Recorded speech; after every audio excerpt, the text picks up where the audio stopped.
अस्सलाम वालेकुम नाज़रीन, मैं हूं आपका मेज़बान एम ए रज़ा और आप देख रहे हैं टीपी न्यूज़। नाज़रीन, आज हम रियल एस्टेट के मतलब बताएंगे कि ये साल जो है रियल एस्टेट सेक्टर के लिए कैसा था। फैटफ यानी ग्रे लिस्ट में जब पाकिस्तान को डाला गया तो उसमें अथॉरिटीज़ किस तरह ज़िम्मेदार थीं, ये बात बहुत बड़ी बात है। इसकी वजह से आपको चाहिए कि ये पूरी वीडियो देखें और हम आपको साबित करेंगे कि अथॉरिटीज़ ने किस तरह सहूलतकारी की पाकिस्तान को ग्रे लिस्ट में डलवाने के लिए। कितनी बड़ी बदकिस्मती है हमारी।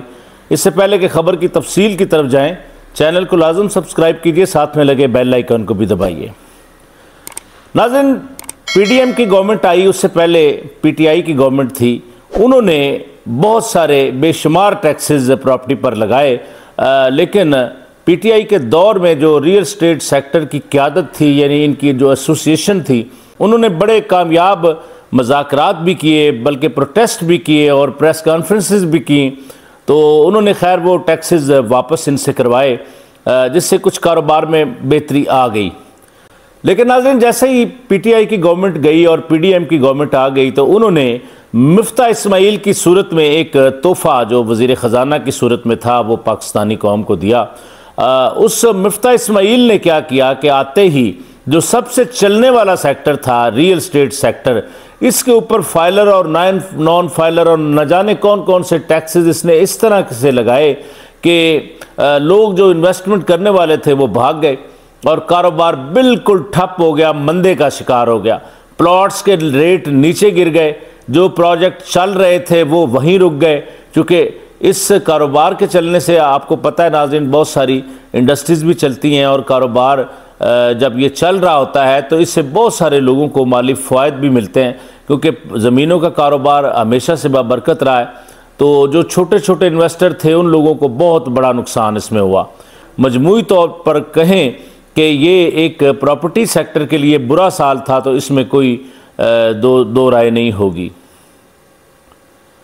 अब नाज़रीन, हम बात कर लेते हैं कि अथॉरिटीज़ किस तरह फैटफ में पाकिस्तान ने जब ग्रे लिस्ट की तरफ चल पड़ा था तो पाकिस्तान को जो फैटफ तहकीकात कर रहा था, तो फैटफ की रिपोर्ट क्या आई थी, उसमें अथॉरिटी किस तरह ज़िम्मेदार थी। अब नाज़रीन, फैटफ ने ये इल्ज़ाम लगाया कि पाकिस्तान में हमें ऐसे शवाहिद मिले हैं कि रियल एस्टेट सेक्टर के अंदर यानी हाउसिंग प्रोजेक्ट्स के अंदर बहुत सारी माली बेज़ाब्तगियाँ हैं।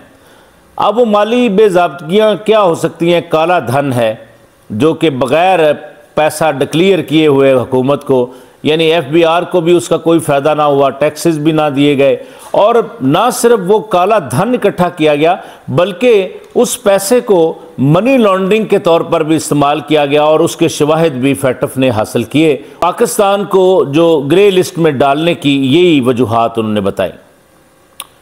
बहरहाल नाज़रीन, अगर हम बात करें कि अथॉरिटीज़ किस तरह ज़िम्मेदार हैं, तो अथॉरिटीज़ ने ये किया कि एक सोसाइटी गैर कानूनी लॉन्च होती थी तो उसको उसी वक्त उसके ख़िलाफ़ कार्रवाई ना करना भी इनकी गफलत रही। उसमें यह हो गया कि जो फ्रॉड करने वाले लोग थे तो एक माइंड सेट के तहत आते हैं कि हमने फ्रॉड करना है, वो अपना अपना निज़ाम चलाते हैं। गैर कानूनी एडवर्टीज़मेंट भी होती रही, एनओसी के मामला भी ना थे और ज़मीनें भी पूरी नहीं थी, खाली फाइलों और कागज़ों में वो ज़मीनें इन्होंने बना के, और उसमें सहूलतकारी इस तरह, क्योंकि हमने पिछले दिनों एक रावलपिंडी डेवलपमेंट अथॉरिटी के ऊपर एक वीडियो की थी जिसमें हमने बताया था कि जो एनओसी देने वाला जो प्लानिंग इनका डिपार्टमेंट है उसके अंदर किस तरह काली भेड़ें अपना जो है वो काम कर रही हैं। तो ये ब्लैक शीप्स जो इदारों के अंदर हैं, ये तो फिर जोंक की तरह वो खून चाटती हैं। मतलब इन लोगों के थोड़े थोड़े मुफादात के लिए इन्होंने पूरे मुल्क की इज्जत को दाव पर लगा दिया। अगर ये बर वक्त कार्रवाई करते, इनको गैर कानूनी एडवर्टीज़मेंट ना करने देते, इनके ख़िलाफ़ ऑपरेशंस होते बड़े बड़े, कोई ऐसी खातर खा कार्रवाई हमें देखने को नहीं मिली जिससे पता चले कि यार ये गैर कानूनी प्रोजेक्ट था, इसके ख़िलाफ़ बहुत मेगा किस्म का ऑपरेशन हो गया और इसके ख़िलाफ़ कार्रवाई हो गई। होता ये रहा कि इनके सहूलतकार सुबह ये नोटिस जारी करते थे कि हम तोड़ेंगे, तो रात को इन्हीं के 2-4 बंदे जाके अपनी जेबों में लिफाफे डाले और बेनिफिट्स लिए और उनको इतला दे दी और उन्होंने क्या करना, आगे से जाके सुबह कोर्ट से स्टे ले लेना। और बहुत सारे मेगा प्रोजेक्ट चक्री रोड पे आज भी सिर्फ स्टे ऑर्डर पर चल रहे हैं। इन्होंने अपनी तरफ से जी अपना जो गुनाह है वो कोर्टों पर डाल दिया, जी कोर्ट स्टे दे देता है, हम तो करना चाहते हैं, जबकि हर सोसाइटी के अंदर से ये लोग बेनिफिशरी हैं। इसके लिए जितने बेल बोर्ड्स लगे हुए हैं हमने उनकी तस्वीर भी हासिल कर ली हैं। एंटी करप्शन डिपार्टमेंट से इनके ख़िलाफ़ जो FIR हैं उनके ऊपर एक मुकम्मल प्रोग्राम भी हम करेंगे, वो भी हमने हासिल कर ली हैं। और उन FIRs का ऑपरेशन हम करेंगे कि किस किस वजह से इनके ऊपर FIR हुई और इदारे कार्रवाई करने के अंदर क्यों नाकाम रहे। क्या यही जो लोग दर्जनों FIR करवा के इदारों को भी इन्होंने ही चलाना है? तो जो अरबों रुपए के स्टेक्स हैं लोगों के, उनको ये जो एक तरह के मुलज़म है, मुजरम मैं इसलिए नहीं कहूँगा क्योंकि FIR हैं, तहकीकात चल रही है, तो इन्होंने ही चलाना है सारा सिस्टम। बहरहाल नाज़रीन, ये सारी वजूहात थी कि पाकिस्तान को ग्रे लिस्ट के अंदर डाल दिया गया।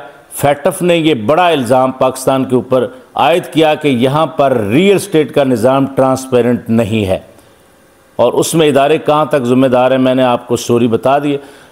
पर नाज़रीन, अब अगर हम बात करें 2023 की, तो अभी भी हुकूमत को चाहिए कि होश के नाखन लें।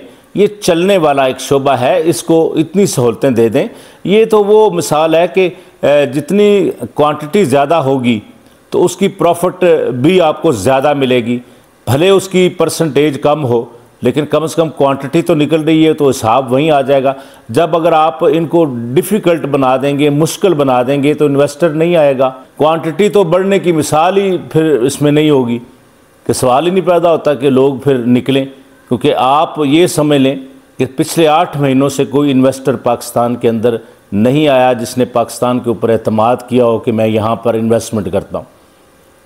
तो बहरहाल अभी भी अच्छी उम्मीद रखनी चाहिए। 2023 आ गया, इसमें हुकूमत को चाहिए कि ऐसी पॉलिसीज़ बनाएं कि मुल्क इन बुरानों से निकले, रियल स्टेट का शोबा चले। मैं दावे से कहता हूँ, रियल स्टेट के शोबे को चला दें, आपका रेवेन्यू देखिएगा किस तरह बढ़ता है। तो नाज़रीन, आज के लिए इतना ही। कोशिश करेंगे कि रावलपिंडी डेवलपमेंट अथॉरिटी के मुतल्लिक़ हमारे पास काफ़ी सारे शवाहिद और भी आ रहे हैं, तो इंशाल्लाह इनकी वो सारे करतूत भी हम आपको जल्द अज जल्द बताएंगे, क्योंकि कोई ऐसी बात हम जल्दबाजी में नहीं करना चाहते जो ये लोग समझें कि इन्होंने कुछ ज़ाती अनाद के तौर पर। नहीं, जो फैक्ट्स होंगे उस पर हम बात ज़रूर करेंगे। नई आने वाली वीडियो तक के लिए अपने मेज़बान एम रज़ा को इजाज़त दीजिए। अल्लाह हाफ़िज़।